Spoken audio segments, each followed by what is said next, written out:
이재명 대통령이 위안부 후원금을 횡령한 윤미향 전 의원, 그리고 뇌물을 수수한 은수미 전 시장, 또 택시기사를 폭행한 이용구 전 차관까지 사면시켜주면서도 뺀 사람이 있죠. 이화영 전 경기부지사 얘기를 지금 해보려고 합니다. 사면에서 제외된 심경 어떨지 궁금했는데 변호사 통해서 밝혔답니다. 보시죠.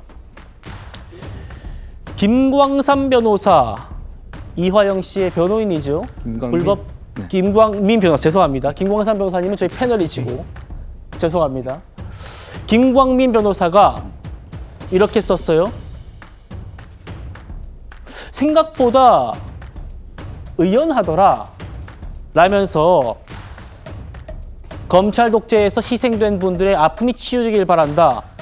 검찰에 의한 조작 사건의 진상 반드시 규명하겠다. 이렇게 했었습니다. 이현정 의원님. 네. 그 본인도 희생된 사람이다, 뭐 조작 사건 피해자다 이런 얘기 같습니다. 어떻게 보셨습니까?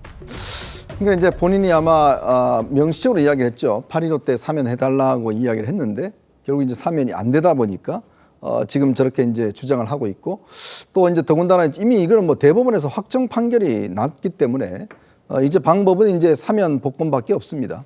이제 그걸 압박하고 있는 상황이죠. 왜냐하면 이 사건이 모두가 종결된 게 아닙니다.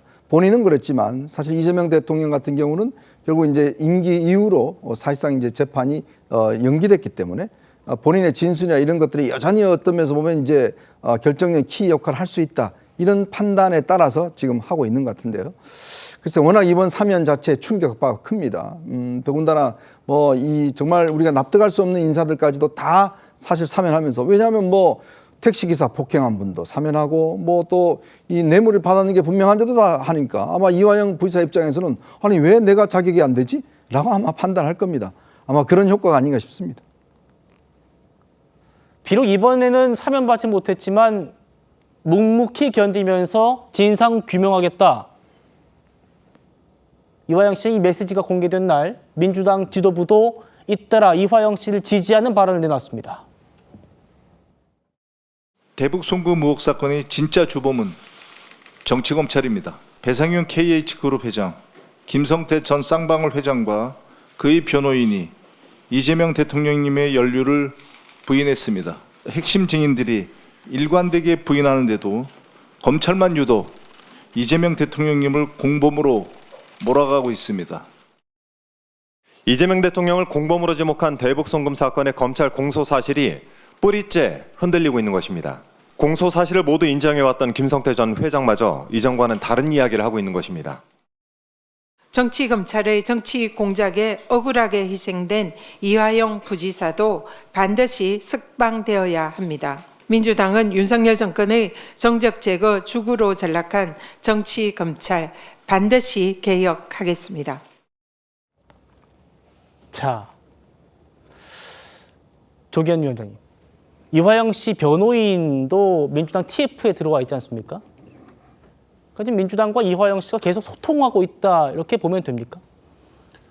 이화영 지사 측의 입장을 직접 저 특위에 들어와서 대변하고 있다, 이렇게 볼 수는 없고요. 어쨌든 위원회 자체가 이 지난 정권의 검찰의 정치 보복 수사 전반을 살펴보고 있기 때문에 그 중에 하나로 이제 들어갈 수 있는 내용이고, 특히 이화영 부지사 관련된 사건은 대법원이 확정돼 있지만 지금 이재명 대통령의 사건은 아직은 남아 있습니다. 그 과정에서 지금 이 배상윤 KH그룹 회장이 실제 이화영 지사의 확정 판결에서 인정된 사실과 다른 내용의 그 인터뷰를 한 내용이 있고요. 아직 이 국내에 소환돼서 조사를 받고 있지는 않지만 이후에 만약 이 김성태 전 회장의 진술과 배치되는 배상윤 회장의 진술이 서로 대비돼서 실제 배상윤 회장의 진술에 신빙성이 부여될 경우에 그 재판은 사실 재심 사유가 될 수 있다고 민주당은 보는 겁니다. 게다가 김성태 전 회장 같은 경우에도 최근 수원지법 재판에서 본인과 이 사건과 이재명 당시 지사와의 관계를 부인하는 취지, 기존의 진술과 또 다른 얘기를 하고 있는 겁니다. 그러니까 최근의 어떤 상황, 그러니까 정권이 교체되고 전 정권의 검찰 수사와 관련된 여러 가지 진상 규명을 위한 민주당의 활동들이 일어나면서 다른 사실관계에 대한 진술이 나오기 때문에 그러면 사건 전체를 되돌아볼 필요가 있는 거죠. 그래서 뭐 그 이화영 전 부지사에 대한 사면 복권 문제는 이런 상황이기 때문에 사실 지금 포함될 수는 없었던 것이고 네. 사면 복권에 이 포함시켜서 논할 얘기는 아니고 검찰 수사가 정당했느냐 그렇게 제출된 증거가 결국 법원에서 인정이 돼서 최종 유죄 판결이 되긴 됐지만 그렇게 제출된 주요 증거인 진술들이 민주당이 주장하고 이화영 부지사 측이 주장했던 것처럼 진술 모의에 의해서 만들어진 진술이고 그것이 법원에 인정됐다고 하면 이 사건은 달라질 수 있는 겁니다. 그래서 이후에 김성태 전 회장의 바뀌는 진술 또 배상윤 KH그룹 회장의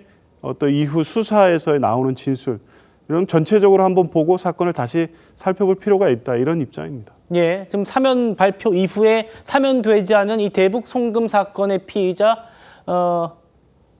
이화영 씨를 지지하는 얘기들이 민주당 최고위원회의에서 잇따라 지금 나오고 있는 이 상황.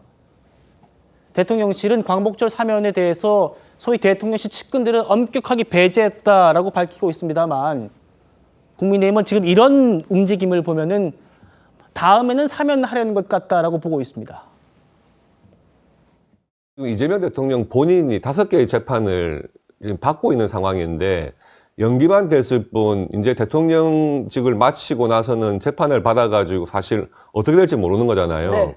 그런 상황이니까 지금 민주당 쪽에서 과거에 유죄 판결을 받거나 또 수사를 받았던 모든 사안들을 정치 검찰에 의한 사법 피해자 프레임을 딱 만드는 거죠. 그러니까 조국, 윤미향, 뭐 은수미, 예, 이용훈 전 법무차관 이런 파렴치범들까지 전부 다 네. 예, 일단 사면을 시켜놓고 전부 다 사법 피해자다 이렇게 만든 다음에 아마 다음번에 보시면 분명히 그 송영길 전 대표, 이화영 전 부지사 예. 분명히 사면할 겁니다. 다음 또 텀에. 똑같은 사법 피해자라는 프레임을 또 가지고 갈 거예요. 아마 자기가 대통령 끝날 쯤에 자기 재판도 이제 그런 프레임으로 가져가려고 하겠죠.